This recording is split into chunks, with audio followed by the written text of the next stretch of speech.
دہلیز پہ قدم رکھا تو مجھے عیاشیوں کی فکر ہوئی. ظاہر سی بات ہے جب انسان کے پاس دولت آتی ہے تو وہ عیاشی کی طرف بڑھتا ہے, وہ کسی نہ کسی کی عصمت کا سودا کرنے کا سوچتا ہے. وہ نوجوان کہتا ہے ایک رات میں کھانا کھا کے گرمیوں کے موسم میں اپنے گھر کے اوپر کے چھت پر ٹیرس پر گھوم رہا تھا, ٹہل رہا تھا. میں نے کیا دیکھا کہ میرے گھر کے سامنے ایک بہت خوبصورت لڑکی ٹہل رہی ہے. جب میں نے اس لڑکی کو دیکھا تو اس سے میرے دل میں محبت پیدا ہو گئی. میں نے اس لڑکی سے گفتگو کرنا چاہیے. میں نے اس لڑکی سے کہا تجھے جتنی دولت چاہیے لے لے, مگر تو میرے ساتھ میں جیسا کہوں ویسا ہی کرنا. مگر وہ لڑکی کوئی معمولی لڑکی نہیں تھی, وہ آج کل کی آوارہ لڑکیوں کی طرح, آج کل کی اسکول اور کالج کی اپنی مرضی سے جینے والی لڑکیوں کی طرح لڑکی نہیں تھی.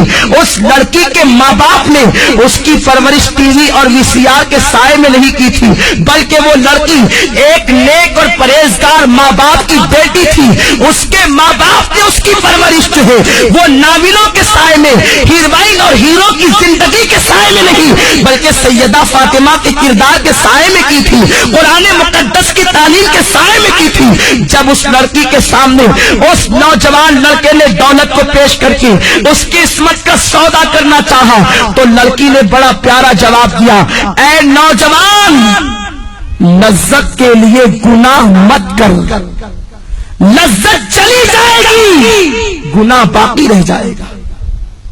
لذت کے لیے گناہ مت کرو, یہ لذت چلی جانے والی چیز ہے, اور گناہ ایک مرتبہ گناہ کے دفتر میں لکھ دیا گیا وہ ہمیشہ باقی رہے گا. ارے ایک گناہ کا عذاب انسان برداشت نہیں کر سکتا, انسان ہزاروں گناہ کرتا. قرآن کہتا ہے اِنَّ بَطْشَ رَبِّكَ لَشَدِيدٌ, تیرے رب کی پکڑ بڑی سخت ہے.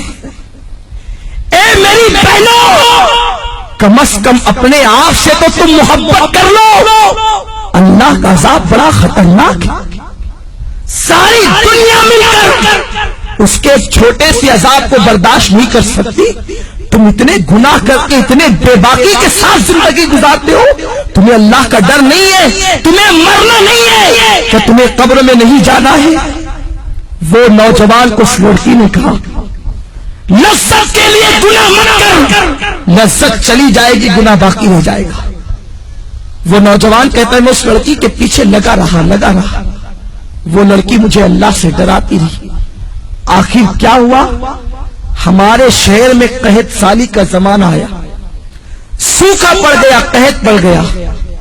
ہر غریب امیر کے دروازے پر بھکاری کی طرح کھڑے ہو گئے. میں مالدار باپ کا بیٹا تھا, میرے باپ نے مجھے بہت سارا اناج دیا, کہا بیٹا تقسیم کرو.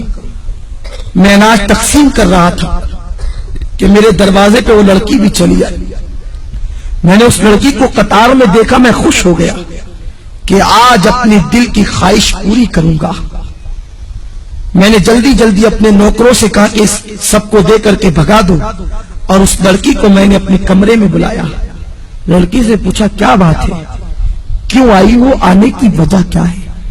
لڑکی نے کہا اے نوجوان, تو جانتا ہے کہ میری شادی ہو چکی اور میرے 3 بچے ہیں.